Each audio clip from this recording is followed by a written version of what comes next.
Okay, so this is my current disaster pantry that we're working with, because if you cook a few times and you don't put stuff back, it turns into a tornado. And then this is also a tornado because I have like 8 billion different sauces, and oh, it's a terrible tornado. And then I don't even know what this drawer is. So these are my tornado drawers. I have a few that are actually good. Like this spice drawer, I've been keeping quite neat. So this one's good. I organized it a while ago and it actually stayed quite nice. So I'm gonna tackle this one right now. And I bought a few things to help me with that. Obviously not the yoga mat, but I bought these shelves from Dollarama. So has the leggies, there's one there too. And then I'm gonna try to organize my life. So I will show you what I got in my haul and then I will start. Okay, so this is my mini Dollarama haul, which is for you guys probably like Dollar Tree or something like that. So there are these multi-purpose storage bins. Looks like that. Honestly, they're always stuck together, so I have to take them out, and I don't want to do that with one hand because it's pretty hard. So that's what they look like. And then these, everything's hard with one hand. These, I'll show you the picture as well. They are stackable storage bins. So I wish that they had the white ones, but I got the black ones. This sucks. I tried it and it doesn't fit anything, so I'm gonna skip that. These ones, I have 2 organizers that are like rack stands, but they don't work for my mugs because my cabinet's not high enough. And then I bought 6 of these, which look like this. So hopefully this works and this works. Oh yeah, and I got these trays. I got, I think, 4 of these trays.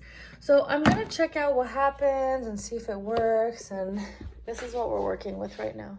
Wish me luck.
Okay, so what I did now is that I used one of these storage bins, and then what I'm gonna do is I put all my hot pot mixes in here, all my hot pot soup bases. So this is like a spicy hot pot soup base. This is a regular plain hot pot soup base. These are my spicy hot pot soup bases, and these are really nice when I make keto meals. This is a broth flavored ones. So this is really good when you have like lamb rolls or beef rolls and you make a keto kind of hot pot. So it's kind of like English equivalent of like a fondue, I guess, but there's no cheese and stuff in these ones. It's just a broth with some flavor. So you just dip the meat in, or you dip the like shirataki noodles in. So these are super keto and I love these a lot. I also have this label maker that I've been using for a lot of different stuff, and I'm going to actually label these over here. So pretty cool. Hot pot. Okay. Print. Then it comes out over here, and you can actually have different labels. If I find this, I'll put it in the description box down below for Amazon. So you press this button here, boom, and then it actually cuts it. Oh, these are the yellow ones. Maybe I want to make a clear one. I'll show you guys something. So you can use different labels. This is a clear transparent one. This one is a green label here. This is a blue one. The yellow one you guys saw, I just printed it.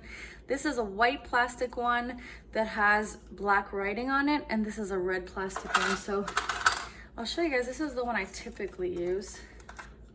I think I got this on Amazon, so I might be able to link it. So there you put it, you just kind of pop it in like this. Boop. And then I already wrote it out, so I just have to press print again. And it prints out right here. This is called Dymo Letra tag. So super awesome. I've been labeling everything with it. So then it actually has this thing where it splits into two. Pardon my nails. I haven't done my nails in like 800 years. They look terrible. So there you go, hot pot. Oh, that was a new one. I accidentally put a space at the end. So here, hot pot.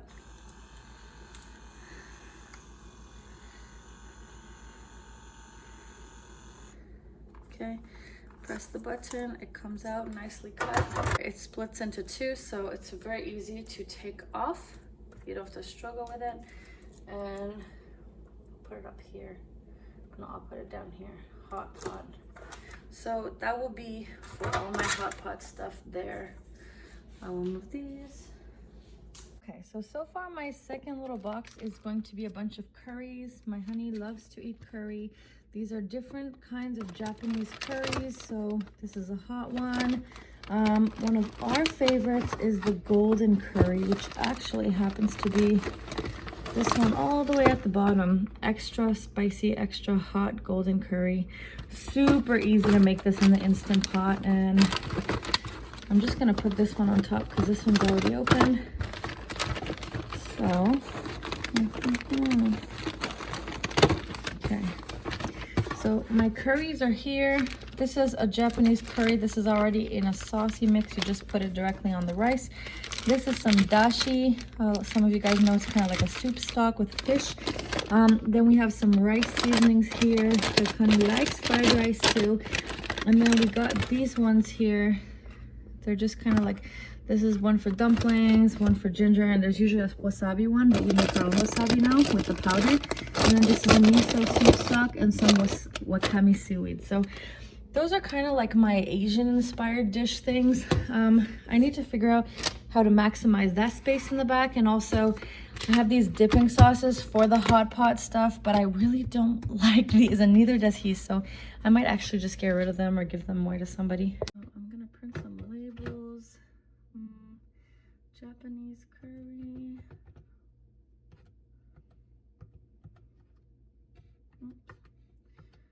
Curry. Print.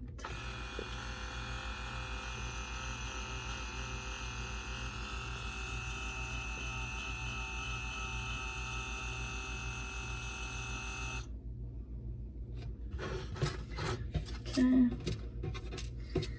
There you go. Okay, that one says Japanese curry in there. And then I'll put dashi because I feel like I always lose the dashi. Dashi. And now we will know it has a place.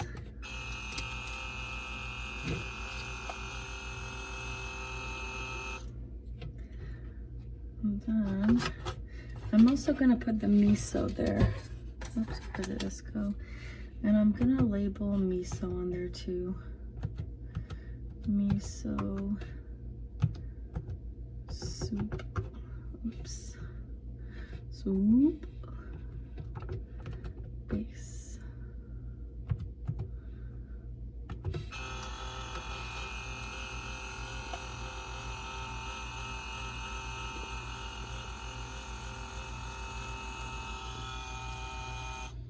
Okay, there you go. Miso soup base. So I'm gonna put those labels on, and then we shall continue trying to figure out what to do back there. Okay, so this is how I've decided to organize it. Japanese curry, miso soup base, dashi, and this one here And then in this one is all my hot pot soup bases. Now, I put a big bag of bubbles in the back. These are tapioca from bubble tea, but we don't have it that often. They're just tapioca pearls. And then we don't have Korean barbecue that often either when we marinate our own meat. So I put the Korean barbecue sauces back there. Then here I put the cans of fish back there. And we don't eat them that often either. And then here are some sardines, which I've never eaten these in my life. So I will hide them because I know he won't eat them either. Then I have some coconut milk and coconut cream. Here are my hot pot dipping sauces, which work well because they kind of go together. And then here are some assorted little other things that we use for when Honey eats congee and stuff like that. So this is what it looks like so far. That's some progress for this this one, and then now I have to figure out what to do with this one. Okay, so I got tired towards the end and I didn't film as much, but this is my completed project. I actually haven't been able to finish that top shelf because I can't reach it at the moment, and I don't really want to climb on anything today. So let me go through it really quickly. So I showed you guys this early Chinese soup ingredients that I use for my bone broth. Here's a bunch of nori flake, not nori flakes, but seaweed nori. Here are the actual nori flakes, furikake, bonito flakes, all the Japanese stuff. Here, I have a lot of keto snacks in the back, and not keto snacks, but you know, like a keto ice cream, keto jello, sugar-free jam, and things like that. Here are some keto chocolate chips and things like that. And then I have some apple cider vinegar. All my assorted nuts and everything are there. I got some liquid chocolate monk fruit extract, which kind of, if you put it in milk, it tastes like chocolate milk. Xanthan gum, apple cider vinegar, all the nuts and sunflower seeds and everything are like there. Here is kind of my Asian inspired shelf. So all my hot pot soup bases, I added this clear chicken broth, all my Japanese curries, miso soup bases, dashi, all in there. Coconut milk, coconut cream, dipping sauces. I found these tempura flakes that I had, and also some takoyaki flour, so I added those in here as well. Those are my Korean barbecue sauces, and there's some tapioca in the back for tapioca pearls, bubbles. Here is all my cans. So I used 2 of these long shelves here, and I have all my cans like that. Now I kind of doubled up, like all the top ones you see there are sliced pineapple for when I make pineapple fried rice and stuff like that. That way I don't kind of get confused about what's back there. And I kind of put the bigger cans in the back and then smaller cans in the front so I can have a clear vision of everything. Then I have a couple random things like croutons and things like that. Here it's a little bit messier. I started running out of steam. So there are some sugars, flour, pancake mix, lentils. This is a coffee my mom brought, and she told me I need to keep it here for when she comes to babysit my dog, so I'll keep that there. Some gravy, some cornstarch, and back there's a bunch of different kinds of starches like potato starch, tapioca starch, custard, things like that.